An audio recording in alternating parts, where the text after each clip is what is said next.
لیکن انہوں نے نظریے کی تطہیر جو کی ہے نا، اور اس کی وجہ سے ایک سارا معاملہ چلا ہے، اس کو دوبارہ سے یہ بھی بڑا اس میں کردار ہے. ہاں میں تو اب میدان عمل میں اترا ہوں نا، میں تو سمجھ لیں میں تو شیعہ علماء نے بڑی قربانی دی ہے اس میں، شیعہ سب نے دی ہے، سرکار لیکن شیعہ تو ہمیشہ قربانی ہی دیتے رہے، شیعہ ہمیشہ پیسے موڈ میں رہے، شیعہ کبھی بھی دہشت گردی کی طرف نہیں آئے. ہاں یہ بات ماننے والی ہے، لیکن یہ لوگ مجبور کر رہے ہیں ان کو، یہ مجبور کر رہے ہیں. لیکن میں آپ کو بتاؤں جتنی ان کی تربیت ہے نا، صدیوں کی پرسیکیوشن ہے، اور ان میں وہ جو سمع و طاعت کا نظام ہے نا مرجے والا، جب تک وہاں مرجے سے فتویٰ نہیں نکلے گا نا یہ لوگ کوئی دہشت گرد تنظیم نہیں بنائیں گے.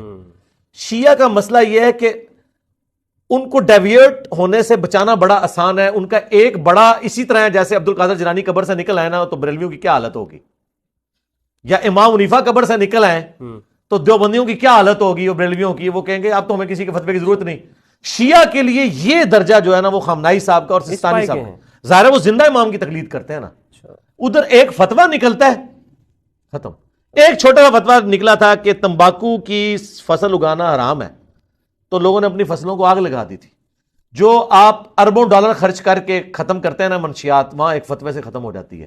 وہ تو کہتے ہیں کہ یہ سمجھ لیں ڈائریکٹ ڈیوائن فتویٰ آ گیا. لہذا شیعہ کے اندر چونکہ ان کی ایک اپروچ کہ ہم نے پیسیو ریزسٹنس کرنی ہے، قربانیاں دینی ہیں اور ہارڈ لائنر نہیں ہونا، اتحاد بین المسلمین، جتنی بھی باتیں آپ دیکھیں وہی کرتے ہیں. لوگ کہتے ہیں یہ ایکٹنگ کر رہے ہیں، نہیں سرکار یہ ان کے مزاج میں یہ چیز. میں آپ کو بتاؤں طاہر جمیل صاحب سے میری فون پہ بات ہو رہی تو مجھے وہ کہتے ہیں یار دیکھو ایک میں نے مولا علی لفظ بولا ہے تو شیعہ میرے ہاتھ چوم رہے ہیں، اور ادھر ہمارے سنیوں کا حال دیکھو، ایک بات میں صحیح بات کر دو، اختلاف نہ کرو، صرف صحیح بات بتا دو. حدیث تو سنیوں کی تھی من کنتم مولاہ فہذا علی مولاہ، صرف اقرار کر لو. تو یہ ہمیں سنیے سے نکالے ہوئے ہیں، اور ان کا حال یہ کہ ہم نے ایک بات میں ان کے کہنے پہ نہیں اپنی کتابوں سے مانا ہے، وہ آگے ہمارے ہاتھ چومتے ہیں اور ہمیں اتنی عزت دیتے ہیں. تو مجھے کہہ رہے تھے کہ اس کی وجہ کیا ہے، میں نے کہا اس کی وجہ یہ ہے کہ ان کی صدیوں سے ہوئی ہے پرسیکیوشن، وہ پیسے موڈ کے اندر ہے، اور ان کو ڈوبتے کو تنکے کا سہارا ہے. ذرا سا بھی ان کو کوئی ایک روشنی کی کرن نظر آتی ہے نا، ٹھیک ہے، تو وہ عقیدت کے اس لیول پہ چلے جاتے ہیں. صحیح.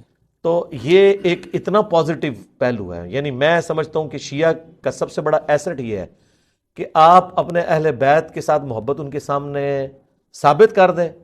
سرکار وہ اپنی جان بھی دینے کے لیے تیار ہیں آپ کے لیے، چاہے آپ یہ کہیں کہ مزار گرا دو، چاہے آپ کہیں یا علی مدد کہنا شرک ہے، وہ کہیں نہیں مولا علی کا دفاع کر رہا ہے.